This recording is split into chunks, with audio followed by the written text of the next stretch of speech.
नमस्कार दोस्तों, मैं निरंजन आप सभी को हिस्ट्री की जीत की इस प्लेटफॉर्म के ऊपर स्वागत करता हूं। आज के क्लास में मुगल प्रशासन और अर्थव्यवस्था से जुड़े यूजीसी नेट के पेपर में पूछे गए प्रश्नों पर चर्चा करेंगे। पर आप सबसे एक रिक्वेस्ट है दोस्तों, ये वीडियो को एंड तक देखना। और हाँ, जिन्होंने इस चैनल को सब्सक्राइब करके नहीं रखा है, चैनल को सब्सक्राइब करके रख लो ऐसे और महत्वपूर्ण वीडियो प्राप्त करने के लिए। तो चलिए दोस्तों शुरू करते हैं। पहला प्रश्न है, औरंगजेब के शासनकाल में निम्नलिखित में से किस कुलीन राजपूत को 7,000 का मनसब दिया गया था? Which of the following Rajput nobles was given a mansab of 7,000 during the reign of Aurangzeb? Anoop Singh, Rana Raj Singh, Mirza राजा जय सिंह या फिर बिशन सिंह? आप सभी के पास 10 सेकंड का समय है सोचने के लिए। सोचो इसका आंसर क्या हो सकता है। तो सही जवाब है यहाँ पर ऑप्शन नंबर सी, यानी कि मिर्जा राजा जय सिंह। ये आपका एक्सप्लेनेशन है, याद कर लेना। शाहजहां और औरंगजेब के शासनकाल में मिर्जा राजा जय सिंह राजपूत मनसबदारों में सर्वाधिक प्रतिष्ठित और प्रभावशाली थे। उन्हें 7,000 का जात और 7,000 का सवार का सर्वोच्च मनसब प्राप्त था। अगला प्रश्न है, किसने कहा है कि उसके यानी कि लाल कुंवर अलग अलग पुस्तकों में नर्तकी बताया गया है और कई सारे पुस्तकों में इसे वैश्या भी बताया गया है। तो किसने कहा है कि उसके लिए नूरजहां के समय को पुनर्जीवित किया गया और उसके नाम से सिक्के जारी किए गए थे? हादी कंवार खान, काफी खान, शाहनवाज खान या फिर रुस्तम अली शाह हादी? तो सही विकल्प है यहाँ पर ऑप्शन नंबर ए, यानी कि हादी कंवार खान। अगला प्रश्न है, महाराजा जय सिंह और राजकुमार मोहम्मद आजम के मध्य हुई संधि की शर्तों में निम्नलिखित में से कौन सी शामिल नहीं थी? महाराजा जय सिंह ने मंडल, पूर और बदनौर पर गने मुगलों को सौंपे, बिल्कुल ये शामिल था। उपर्युक्त के एवज में जय सिंह के राज्य में जजिया लागू हुआ, नहीं ये शामिल नहीं था। उन्हें 5,000 का मनसब दिया गया, ये बिल्कुल सही है। जय सिंह मारवाड़ के राणा के रूप में नहीं माने जाएंगे, ऐसा तो कभी हो ही नहीं सकता, तो ये भी गलत है। जय सिंह को 7,000 का मनसब दिया गया, ये भी गलत है। तो आपका यहाँ पर बी डी ई होना चाहिए, पर ऑप्शन में कहीं भी बी डी ई नहीं था, जिसके कारण से यूजीसी एनटीए ने इस क्वेश्चन को ड्रॉप कर दिया था। अगला प्रश्न है, मुगल साम्राज्य के विरुद्ध किसान विद्रोह का सर्वप्रथम उल्लेख किसने किया था? W C. Smith, W H. Moreland, Irfan Habib या जे.एफ. रिचर्ड्स? आपके पास 10 सेकंड का समय है सोचने के लिए। सोचो इसका आंसर क्या हो सकता है। तो सही जवाब यहाँ पर हो जाएगा ऑप्शन नंबर ए, यानी कि डब्ल्यू.सी. स्मिथ। अगला प्रश्न है, खुराक दबाव शब्द का आशय है सैनिकों हेतु भोजन, शाही परिवार हेतु भोजन, निर्धन परिवारों के मध्य वितरण हेतु भोजन या फिर पशुओं हेतु चारा? तो सही विकल्प यहाँ पर हो जाएगा ऑप्शन नंबर डी, यानी कि पशुओं हेतु चारा के लिए खुराक दबाव शब्द का उपयोग किया गया था मुगलों के कार्यकाल में। अगला प्रश्न है, किसने कहा है कि भारत में मध्य की स्थिति के लोग नहीं हैं? Who said that there are no middle class people in India? Abdul Hamid Lahori, François Bernier, Khafi Khan या फिर सुजान राय भंडारी? तो सही विकल्प यहाँ पर हो जाएगा ऑप्शन नंबर बी, यानी कि फ्रैंकोइस बर्नियर। अगला प्रश्न है, सूची 1 को सूची 2 के साथ मिलान कीजिए। सूची 1 में लिखा गया बारवर्दी, सयूरगल, अल्तमगा, बैतुल माल। दूसरे और सूची 2 में उनके अर्थ लिखे गए हैं। आपके पास 10 सेकंड का समय सोचने के लिए। सोचो इसका आंसर क्या हो सकता है। तो बारवर्दी कहा गया है तदर्थ भुगतान पर नियुक्त हुए व्यक्ति को, यानी कि ए का 3। सयूरगल कहा गया है कर मुक्त भूमि को। अब मुझे पता है कि ए का 3 और बी का 1 होगा, तो ए का 3 और बी का 1 केवल ऑप्शन नंबर बी में दिखाई दे रहा है, तो ऑप्शन नंबर बी यहाँ पर आपका सही जवाब हो जाएगा। तो आप एलिमिनेशन करने के लिए भी सीख लो, बहुत ही काम आएगा आपके एग्जाम में। अगला प्रश्न है, नीचे 2 वक्तव्य दिए गए हैं, एक को कथन ए और दूसरे को कारण आर कहा गया। कथन में कहा गया अकबर ने मुगल साम्राज्य को इसकी अत्यधिक सुव्यवस्थित और केंद्रीकृत संरचना प्रदान की, बिल्कुल सही है। कारण में कहा गया वह भारत में सार्वभौमिक भू स्वामित्व का दावा करने में सक्षम था, नहीं ये गलत है। तो केवल कथन सही है आपका, कारण गलत है। तो यहाँ पर सही विकल्प हो जाएगा ऑप्शन नंबर सी आपका, यानी ए सही है लेकिन आर गलत है। अगला प्रश्न है, निम्नलिखित में से कौन से कथन सही हैं? Which of the following statement are correct? सिक्के के रूप में रुपये का प्रयोग 17वीं सदी में मुगलकालीन भारत में घोषित किया गया? नहीं, गलत है, क्योंकि 16वीं शताब्दी में ही शेर शाह सूरी के कार्यकाल में चांदी के सिक्के बनाया गया था, रुपये के नाम से उसको जारी किया गया था। अगला यहाँ पर शाहजहां के ससुर आसफ खान ने सक्रियतापूर्वक समुद्री व्यापार किया। ये स्टेटमेंट सही है। समुद्री व्यापार में सर्वाधिक रुचि लेने वाला मुगल शासक जहांगीर था। ये गलत है, शाहजहां था, ना कि जहांगीर। वर्ष 1630 ईस्वी से मुगलों ने बंगाल के समुद्री व्यापार पर नियंत्रण प्राप्त करने के लिए संयुक्त चेष्टा की। हाँ, ये स्टेटमेंट सही है। मुगलों ने पुर्तगाली व्यापारियों को उड़ीसा से बाहर निकाला था। उड़ीसा से नहीं निकाला था, हुगली से निकाला था, जो कि बंगाल में पड़ता है। तो ये भी स्टेटमेंट गलत हो गया। केवल आपका बी और डी सही है। तो बी और डी केवल ऑप्शन नंबर सी में दिखाई दे रहा है, यानी कि ऑप्शन नंबर सी आपका सही जवाब है।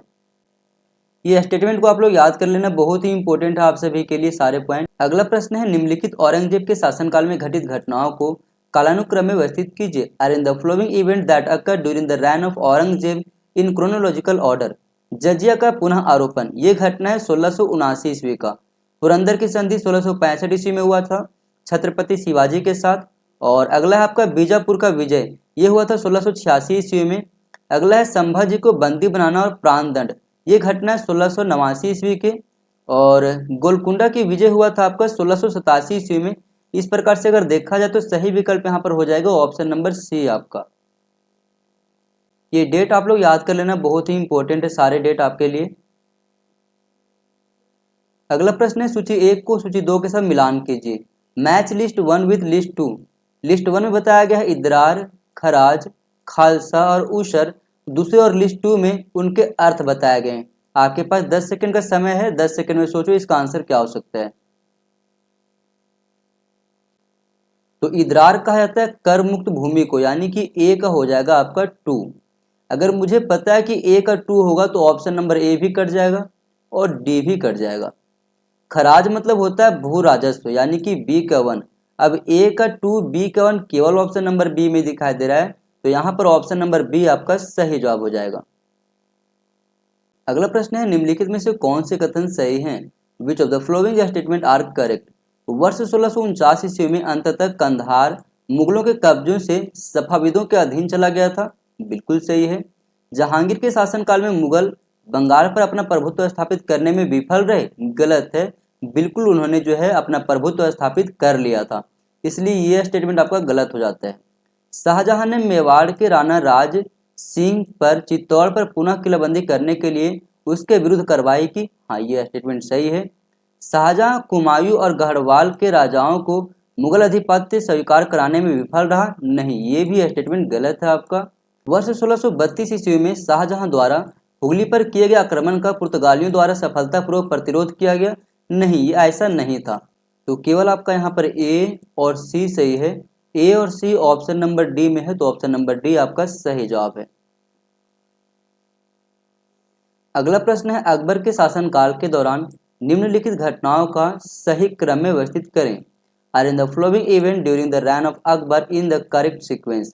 कश्मीर का समामेलन, यानी कि कश्मीर का विलय, गुजरात विजय, नवरोज त्योहार का पुनरुत्थान, हल्दी घाटी का युद्ध और मालवा का विजय। आप सभी के पास 10 सेकंड का समय है, सोचो इसका आंसर क्या हो सकता है। तो अकबर के द्वारा कश्मीर का समामेलन किया गया था 1586 ईस्वी में। वहीं अगर गुजरात विजय की बात करें तो ये घटना है 1572 ईस्वी की। और नवरोज त्यौहार का शुरुआत किया गया था दोबारा से 1577 ईस्वी में। और हल्दी घाटी का युद्ध हुआ था 1576 ईस्वी में। और मालवा का विजय हुआ था 1561 ईस्वी में। इस प्रकार से अगर देखा है तो सही विकल्प आपका हो जाएगा ऑप्शन नंबर बी। यहाँ पर ये आपका डेट है, सारे डेट को आप लोग याद कर लेना, बहुत ही इंपॉर्टेंट डेट है ये सब। अगला प्रश्न है, निम्नलिखित में से किसने सम्राट मोहम्मद शाह से खालसा भूमि से इजारा प्रथा के उन्मूलन के लिए वकालत यानी कि निवेदन किया था? शाह वली उल्लाह, रतन चंद, ख्वाजा मीर दर्द और सवाई जय सिंह। तो सही विकल्प यहाँ पर हो जाएगा आपके लिए शाह वाली उल्लाह, यानी कि ऑप्शन नंबर ए आपका सही जवाब है। अगला प्रश्न है, निम्नलिखित अधिकारियों में से कौन मुगलकालीन भारत में शहरों के प्रशासन से संबंधित नहीं था? नाजिम, काजी, मीर ए अदल और कोतवाल। तो सही विकल्प यहाँ पर हो जाएगा ऑप्शन नंबर ए, यानी कि नाजिम नहीं था। बाकी काजी हो गया, मीर ए अदल हो गया और कोतवाल, ये तीनों ही जो है वो शहरों के प्रशासनिक व्यवस्था में कार्य किया करते थे। अगला प्रश्न है, नीचे दो वक्तव्य दिए गए हैं, एक को कथन ए दूसरे को कारण आर कहा गया है। कथन में कहा गया, जय सिंह प्रथम के राज्यारोहण के साथ कछवाहा शाही परिवार ने समृद्धि की एक नई एवं अद्वितीय अवस्था में प्रवेश किया। बिल्कुल सही है। जय सिंह का बीजापुर पर आक्रमण एक महान सैनिक सफलता थी। बिल्कुल नहीं, सैनिक सफलता नहीं था, ये जय सिंह का व्यक्तिगत सफलता था। तो इसलिए केवल कथन आपका सही है। तो कथन यानी कि ऑप्शन नंबर सी आपका सही जवाब हो जाएगा। ए सही है लेकिन आर गलत है। अगला प्रश्न है, निम्नलिखित में से कौन से कथन सही हैं? Which of the following statement are correct? धसाला प्रणाली की शुरुआत अकबर द्वारा 1579 ईस्वी में की गई, जो माप पर आधारित थी। बिल्कुल सही है। फसल साझेदारी यानी कि बटाई प्रणाली को धसाला प्रणाली के कार्यान्वयन के पश्चात वापस ले लिया गया। बिल्कुल नहीं, ऐसा नहीं हुआ था। पुरानी गज आधारित गज ए सिकंदरी को एक नवीन गज आधारित गज ए इलाही से प्रतिस्थापित कर दिया गया था। बिल्कुल यह स्टेटमेंट सही है। मध्य प्रांत में कृषकों को भू राजस्व नगद रूप में अथवा फसल स्वरूप देने का विकल्प दिया गया था। बिल्कुल नहीं, केवल नगद देने का विकल्प यहाँ पर रखा गया था। धसाला अथवा फसल रूप देने का विकल्प दिया गया था, ये भी गलत है। तो केवल ए और सी सही है आपका। ए और सी ऑप्शन नंबर सी में है, तो ऑप्शन नंबर सी आपका सही जवाब है। ये एक्सप्लेनेशन को याद कर लेना बहुत ही इंपॉर्टेंट है। धसाला प्रणाली का प्रारूप अर्थ मंत्री राजा टोडरमल तथा उनके सहयोगी ख्वाजा शाह मंसूर ने तैयार किया था। इस व्यवस्था के अंतर्गत राजस्व आकलन के तरीकों जैसे कि फसल साझेदारी यानी बटाई, नस्क एवं जब्ती यानी कि नकदी को यथावत बनाए रखा गया था। जब्ती यानी कि नकदी पैमाइश एवं फसलों की किस्म के आधार पर लगान निश्चित करना व्यवस्था जो है वो मध्य भारत यानी कि बिहार, इलाहाबाद, दिल्ली, लाहौर, मुल्तान में लागू किया गया था। इस प्रकार मध्य प्रांत में किसानों का भू राजस्व धसाला प्रणाली के अनुसार जिन्स यानी कि फसल के बजाय नगद निश्चित किया गया था। अगला प्रश्न है, 18वीं शताब्दी में सामाजिक संरचना में अनेक परिवर्तन हुए जिससे राज्यों के कार्यकलापों तथा अर्थव्यवस्था की समृद्धि पर व्यापक प्रभाव पड़ा। अब इस विषय में आपके पास 5 स्टेटमेंट है, आपको बताना है कि ये 5 स्टेटमेंट में कौन सा स्टेटमेंट आपका सही है। 18वीं शताब्दी के संदर्भ में आपको जवाब देना है। भूमि धारकों के अधिकारों का संगठन और विस्तार हुआ। बिल्कुल सही है। व्यापार और बैंकिंग समुदाय का संगठन और विस्तार हुआ। ये भी सही है।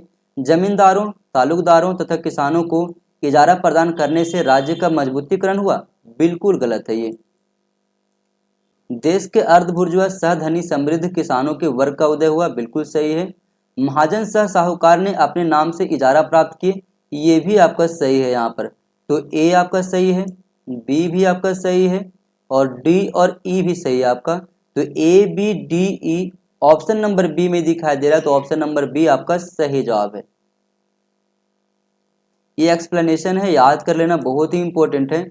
18वीं शताब्दी वह काल था जब अस्थायी परंपराओं का पतन हो रहा था। इस समय सामाजिक संरचना में कई परिवर्तन हुए जिससे राज्यों के कार्यकलापों तथा अर्थव्यवस्था की समृद्धि पर व्यापक प्रभाव पड़ा। जैसे भूमि धारकों के अधिकारों का संगठन और विस्तार हुआ, व्यापार और बैंकिंग से संबंधित संगठनों में और अधिक विस्तार हुई, जमींदारों तालुकदारों द्वारा किसानों को इजारा प्रथा यानी कि ठेकेदारी पद्धति के अंतर्गत अधिक से अधिक शोषण किया गया, महाजन एवं साहूकारों को इजारा प्रदान किया गया, देश के अर्धबुर्जुआ सहधनी यानी समृद्ध किसानों के वर्ग का उदय हुआ।